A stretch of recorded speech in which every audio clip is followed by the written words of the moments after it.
Baiklah, pada kesempatan ini saya akan menjelaskan materi obligasi dengan waran. Yang pertama, obligasi.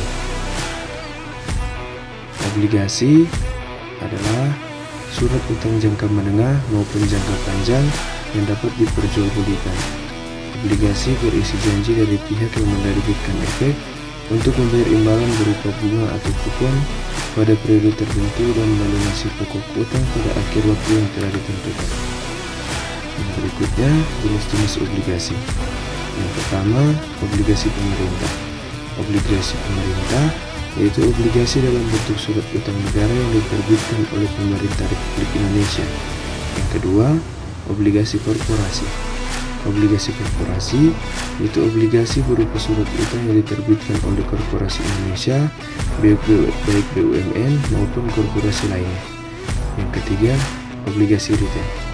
Obligasi retail yang diterbitkan oleh pemerintah yang dijual kepada individu atau perorangan melalui agen penjual yang ditunjuk oleh pemerintah. Biasanya ada beberapa jenis, yaitu ori atau security. Yang berikutnya, keuntungan berinvestasi obligasi. Yang pertama, mendapatkan kupon atau nisbah secara periodik dari efek bersifat utang yang dibeli. Tingkat kupon atau nisbah lebih tinggi dari bunga Bank Indonesia atau BI Rate. Jadi, jelas sekali keuntungan surat utang adalah lebih besar ketimbang deposito. Yang kedua, memperoleh capital gain atau keuntungan dari penjualan aset modal yang harganya lebih tinggi. Yang ketiga, tingkat imbal hasil sudah diperhitungkan pada awal investasi.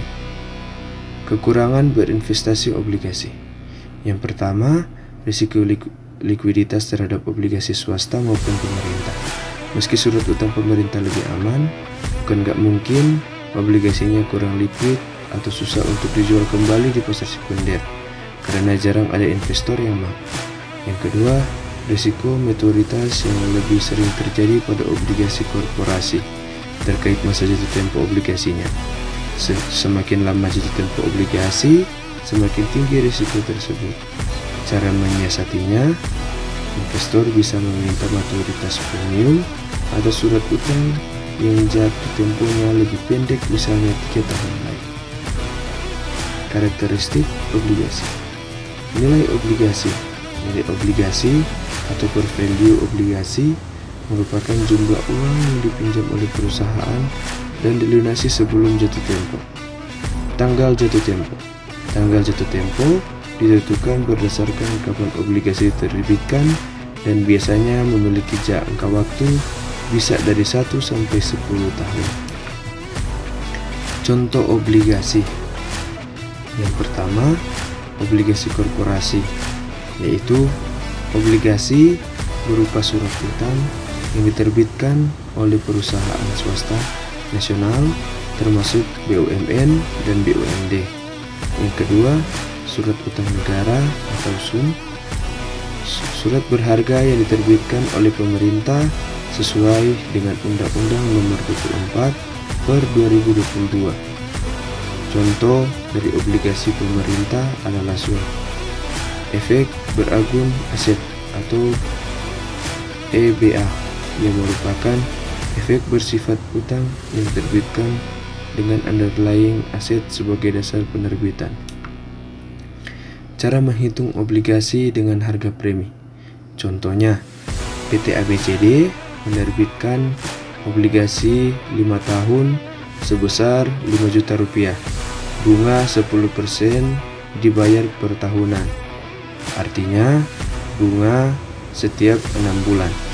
Obligasi diterbitkan pada harga premi karena tingkat bunga pasar 8%.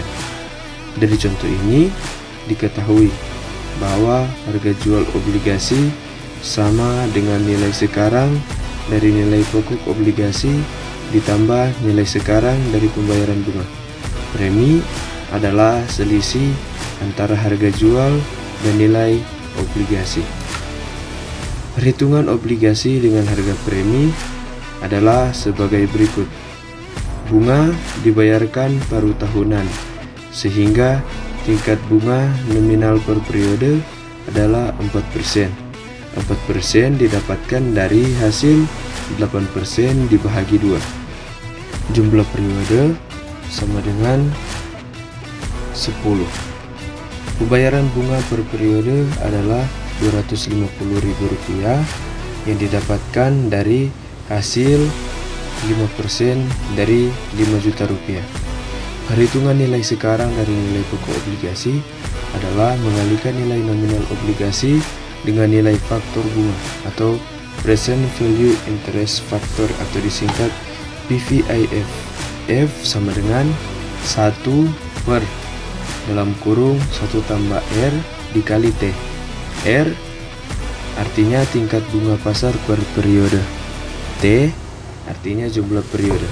Jadi PVIF sama dengan 1 per 1 ditambah 0,04 pangkat 1 dikali 0 sama dengan 0,6756.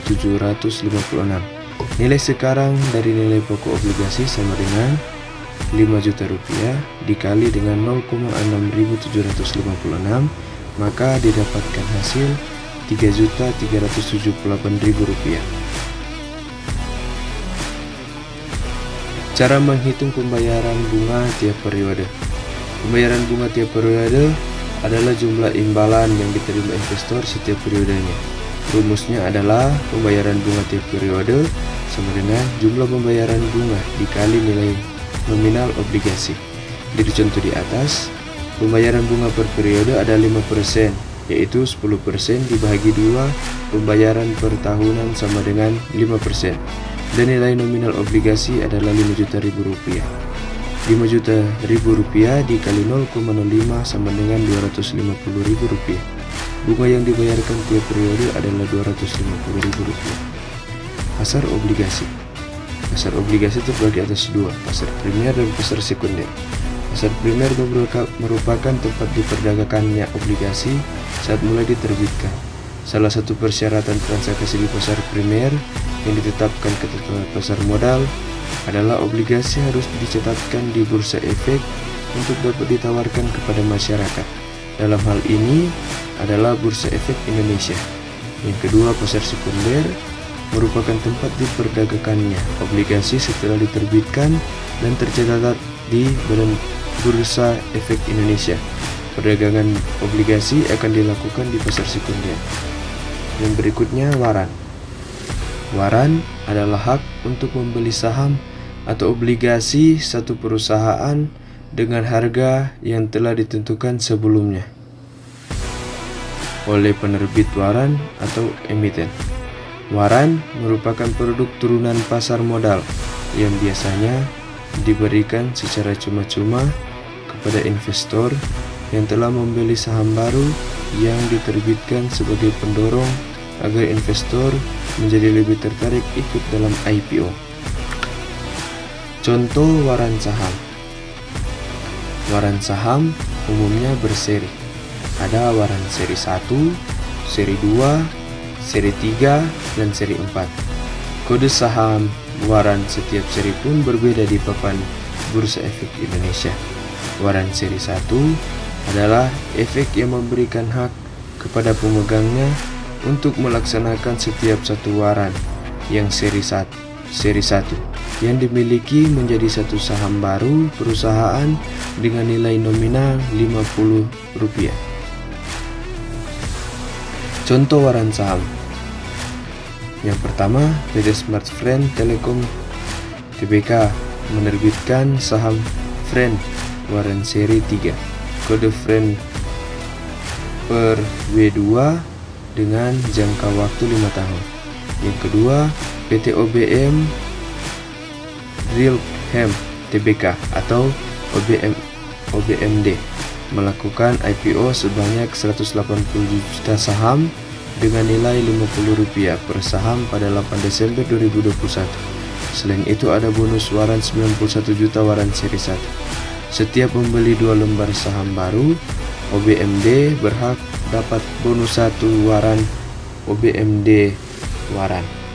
Kalau beli 100 lembar saham dapat 50 waran. Keuntungan waran saham. Yang pertama, bisa ditebus menjadi saham, waran dapat ditebus menjadi saham perusahaan. Artinya, bisa dikonversi sesuai jangka waktu yang telah ditentukan. Jika tidak ditukar sampai habis, maka berlakunya akan hangus alias kadaluarsa. Yang kedua, bisa dijual di pasar reguler. Waran dapat diperdagangkan di pasar reguler atau sekunder secara terpisah dengan saham induknya. Yang ketiga, membeli saham baru dengan harga murah. Bila waran ditebus dengan saham, artinya kamu membeli saham baru perusahaan dengan harga pelaksanaan jika ternyata harga saham emiten lebih tinggi dari harga pelaksanaan. Contohnya, harga saham PT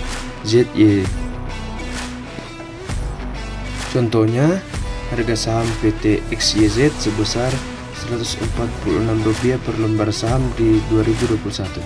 XYZ menerbitkan waran dengan nilai Rp50 per lembar, sedangkan harga eksekusi atau harga pelaksanaannya Rp180. Bila suatu saat harga saham XYZ menjadi Rp300 per lembar, maka pemegang waran dapat menebus saham baru ini pada harga Rp230 per lembar atau Rp180 ditambah dengan Rp50. Yang keempat, berpotensi cuan besar. Saham waran biasanya akan mengekor saham induknya. Jika harga saham induknya menguat, saham waran bakal mengikuti. Menariknya lagi, saham waran tidak memiliki batas auto rejection atas atau arah maupun auto rejection bawah atau ARB. Jadi memungkinkan saham ini naik ribuan persen dalam satu hari. Kerugian waran saham. Yang pertama, tidak dapat dividen dan ikut RUPS. Pemegang waran bukan pemegang saham atau pemilik perusahaan. Yang kedua, berpotensi rugi besar. Sesuai dengan potensi keuntungan yang bisa diperoleh pemegang waran, memiliki saham waran juga memiliki risiko kerugian, terutama bila harga saham turun lebih rendah dari harga eksekusi waran. Cara menghitung harga waran. Contoh, PT Barito Pacific Tbk atau BRPT menerbitkan waran BRPT per W dengan exercise price Rp372,80 yang akan jatuh tempo pada 4 Juni 2021. Harga induk saham BRPT pada perdagangan hari Selasa tanggal 3 bulan 9 ditutup pada level Rp1.010. Maka harga wajar BRPT waran adalah Rp1.010 dikurangi Rp372,80 sama dengan Rp637,2. Sedangkan harga BRPTW saat ini ditutup pada level Rp645 dan belum terlalu jauh di atas nilai wajarnya. Perbedaan saham dengan obligasi. Perbedaan saham dengan obligasi. Secara umum, saham dan obligasi memiliki tujuan yang hampir sama, yaitu sebagai sarana mendapatkan modal atau dana untuk kepentingan perusahaan. Perbedaan saham dan obligasi adalah pemilik saham memiliki hak atas keuntungan perusahaan dan juga hak suara, sedangkan obligasi pemilik hanya bersatu sebagai pemberi utang. Perusahaan penerbit saham menjual sebagian kepemilikannya kepada pihak lain, sementara perusahaan penerbit obligasi menerbitkan surat utang yang bisa dibeli. Perbedaan yang berikutnya, hak kepemilikan, yaitu hak kepemilikan saham. Membeli saham otomatis menjadi pemilik perusahaan, tetapi hak kepemilikan waran, membeli waran tidak menjadi pemilik perusahaan. Yang kedua, jatuh tempo. Jatuh tempo saham tidak memiliki masa berlaku atau jatuh tempo. Jatuh tempo waran mempunyai tanggal jatuh tempo atau masa berlaku yakni 6 bulan hingga 5 tahun. Yang ketiga, kewajiban pemberian. Kewajiban atau pemberian saham wajib diberikan kepada pemegang saham atau investor. Kalau waran tidak wajib diberikan karena fungsinya hanya sebagai pemanis agar investor tertarik membeli saham IPO atau right issue. Yang 4, harga. Harga saham harus mengeluarkan uang untuk membeli saham, tetapi waran diberikan secara gratis oleh emiten. Yang kelima, kode saham. Kode saham memiliki 4 huruf kapital, tetapi waran 4 huruf kapital yang sama dengan saham induk dan diikuti huruf V di belakang saham induk. Tidak ada yang namanya risiko. Hanya ada pilihan tentang apa yang akan diambil risiko dan kapan harus mengambil risiko. Nick Murray. Sekian materi kita. Saya minta maaf jika ada kesalahan dalam pengucapan kata. Terima kasih.